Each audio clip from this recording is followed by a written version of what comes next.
So you, my best friend forever, you're thinking about installing new interior doors. I'm not talking about the pre-hung doors. I'm talking about the doors that you just buy to replace one that's damaged, or maybe you're just trying to update, make it a little bit nicer. In my house, I had to replace 5 interior doors. But don't worry, I'm gonna show you exactly how to use every tool in this video. You're gonna be a professional by the time you leave this video. I'm gonna tell you what you need to do to install an interior door. It doesn't matter if it's solid core or hollow core. Just follow these instructions. We'll talk about the tools that you need to install this yourself and save a lot of money instead of having somebody come in and do this for you. Oh, and FYI, before we get started, I want to let you know that I had all of this recorded. I installed many doors in my house recently, and well, my camera overheated and I lost all the footage.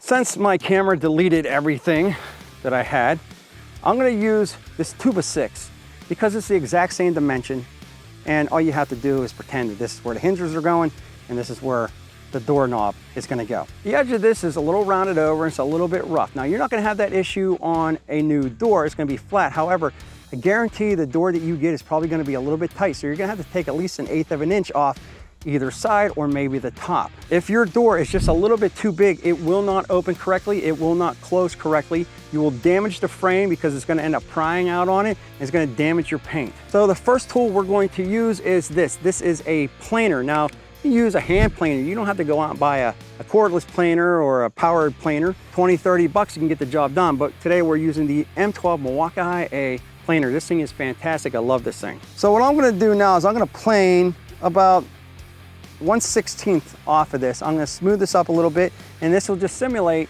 me making this door a little bit smaller if I needed to because it was too tight into the jamb. So 3, 2, 1.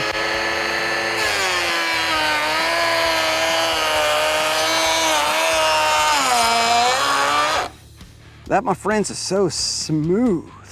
You're able to take a couple inches off of each side and the top on those doors. They're designed that way. So you need a planer, plane it down, and it'll fit perfectly. All right, so now the door hinge is gonna have to go like so, all right? So make sure your door hinges are going the correct way, all right? This is the way we're gonna do it. So I do not wanna go past this door. I wanna stay right about here. I'll leave at least 1/8 of an inch off. And a lot of people, what they would do is they would just trace around here and try to chisel it out, and it's not going to be as good. So let me show you how the first tool works. This is the Ryobi, not Ryobi, door hinge installer. You're going to see there's a tool on the bottom here, and this ran me, I think, like 20 some bucks. Very inexpensive for how much it helps.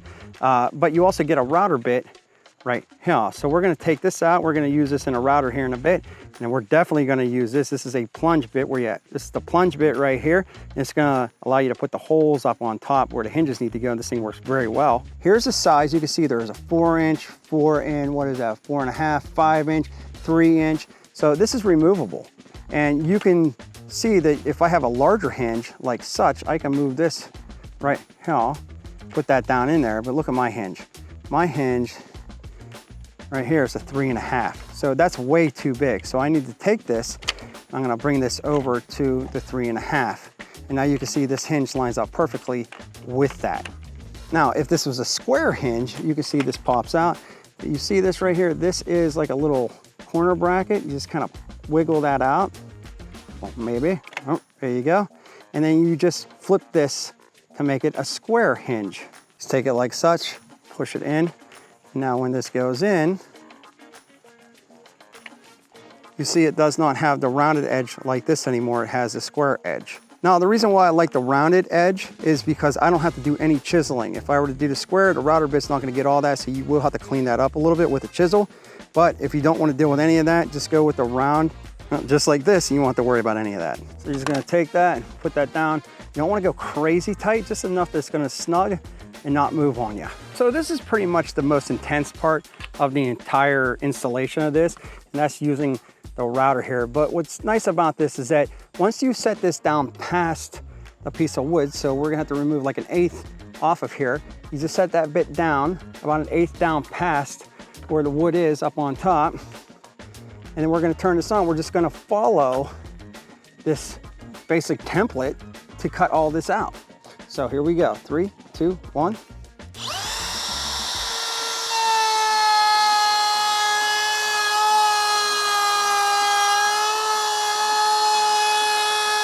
And now we're just gonna clean it out.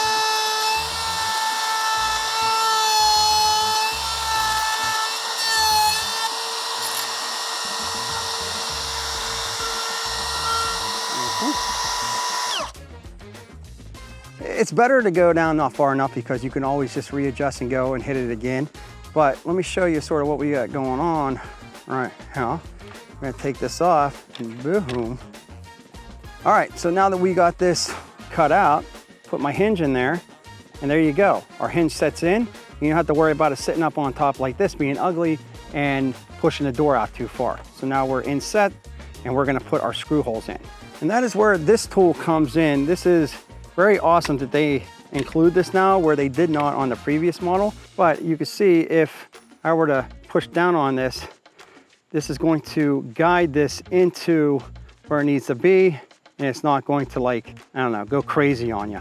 All right, so this is Ryobi, not Ryobi's new high performance drill. Model number on this is going to be PBLDD02. I'm pretty good. I've been using it to install the doors, and it's all you really need. It's not gonna break the bank, but it is gonna be their top of the line drill at the moment. We're going speed 1, speed 2. Let's go speed 1. Now remember, you're gonna have to make new holes here on the door, but you're not gonna have to do it on the frame because this already lines up. If you measured it correctly, you're not gonna have to worry about putting holes in the frame. Once you put this on, this should line up perfectly. So we're gonna take this and we're just gonna go 3, 2, 1. See how that lines up in the hole perfectly, basically. We're gonna go down, push. 1, 2, 3. Look at that. So now you got your holes. And what's great about this is it's gonna keep you nice and straight. You're not gonna have to go off in a weird angle accidentally, and your screw's gonna be all screwed up and your hinge is gonna be out of place. But this works very, very well. Really happy they included this. And they also gave you a keyhole right here that if this bit starts getting dull, you can take the bit out and put a new one in and just continue using that. So it's not a throwaway kit, it's something you can use over and over again. And now you just take your hinge, put your screws in. This is gonna flip back and forth. This is gonna attach to your frame. And yeah, you're ready to go. Now, most doors, you're gonna have 3 of those hinges, depending, but you just do the same thing for each hinge, and then once you do it, you're done. You can see that I put the router bit back in. You can see that I got my plunge bit right here, and we're done with this. Now we're gonna move it over to the doorknob install kit. Now, I think this process, a lot of people get nervous about because you have to put a hole into something you just spent like $100 on, which it is insane what they want for doors nowadays. But believe it or not, this is one of the easier processes of the entire process. I got you. So what we're looking at right here is another Ryobi, and this is the doorknob lock installation kit. Now, in the box, you're gonna get a few different things. You're gonna get the actual template itself.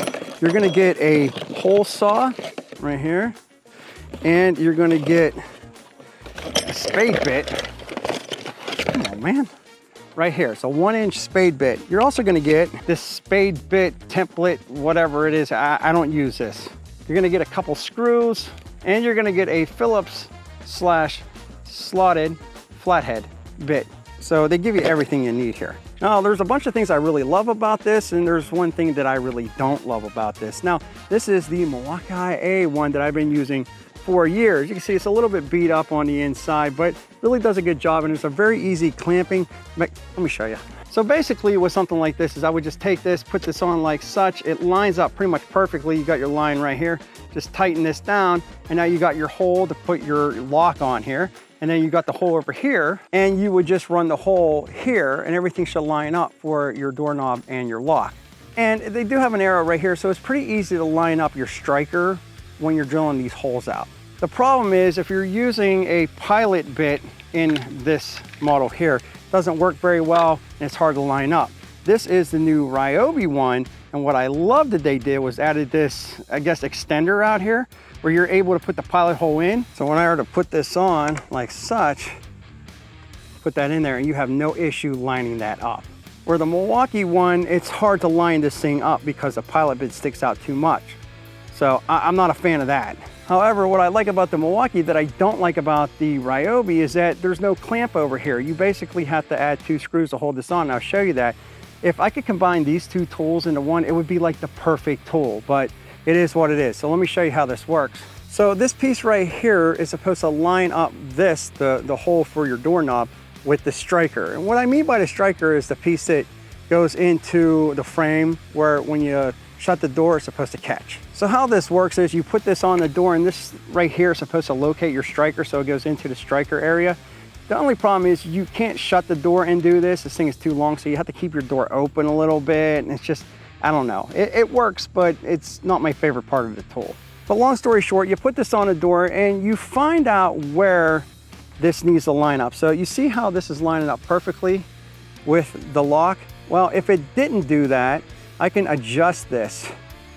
And you can see now it moves me over a little bit. I also have an adjustment right here, where if I wanted to, I'm at 2 3/8, I can slide this over like such, 2 3/4, and then I could adjust this to match up that door much better. So I'm slid over this way a little bit too much. So I need to readjust back to where I need to be at 2 3/8, bring that back over, and there you go, perfect to where I need to be in the center of my door. And now what you need to do is once you find out where this needs to go in the door, we're gonna start a pilot hole here. You have 2 screw holes, and that's why this comes with screws. Now I get the point of this. Number one, if I had a clamp like I did on the Milwaukee IA, oh, wrong way. Well, I could damage the paint. So you put the screws up here and you won't even notice it. However, I do like the clamping method better. But this isn't going anywhere, so now we're gonna take our bit. All right, so here's what I will say to you. The bit that comes in this box is not the best bit. If you have a hollow core door, this will work just fine. All you do is take this, put it in there like such, pull the trigger. Once you go down through a certain amount, you're gonna see this drill bit come out the other side.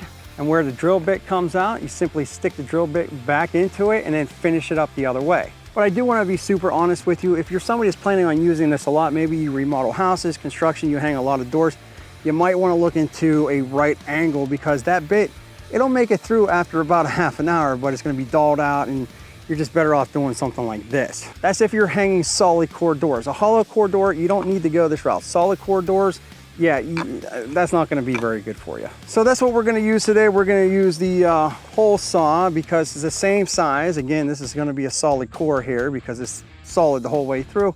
And I'll just show you how this works.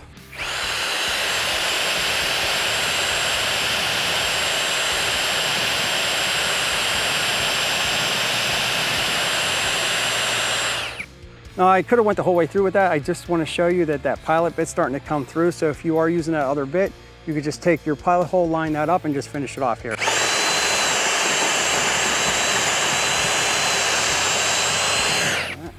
So now that we got our hole going through, we got to go on the other side and use our spade bit to make the hole for our lock. Shocker, my camera's overheating again. Here's our spade bit. We're going to put this in like such.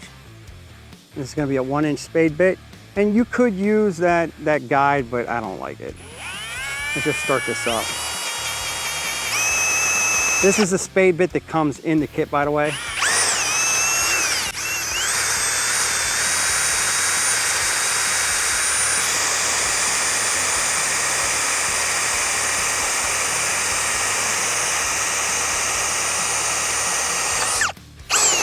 Ryobi spade bit's not too bad. And now all we have to do is remove the screws that came in the kit with this.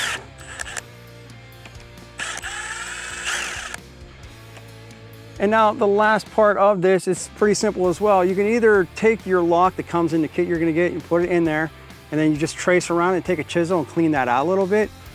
Or Ryobi also has a tool that you just put up to this and you just smack it and it automatically sort of like cut it out. And then you just chisel it out that way. It works pretty good. So I do want to state something, that is your look of the new Ryobi door installation kits, but you know, it is always good to learn how to do stuff like that. And this is why we do videos like this, because the prices of things are just so freaking insane. Even if you were to just go buy the materials like the door themselves, you get the sticker shock, then you have somebody coming in and doing it for you, and that it's just insane what people are charging. So to do something like this on just one door is saving you $100, $200. So you go out, you buy the tools, and you stick around on this channel because we show you how to do things, and we do all kind of tool reviews and stuff. And you know, you do it yourself, you save some money, you feel a little bit proud when you're done doing it. You get that little smirk on your face, and you can say to yourself, I did that, and that's real nice. Like, check out this video right here. If you enjoyed this video, if you can smash that like button, it'd be greatly appreciated. Let me know, have you used the Ryobi door installation kits, and what do you think about them? Is this something you would try? We'll back more videos soon.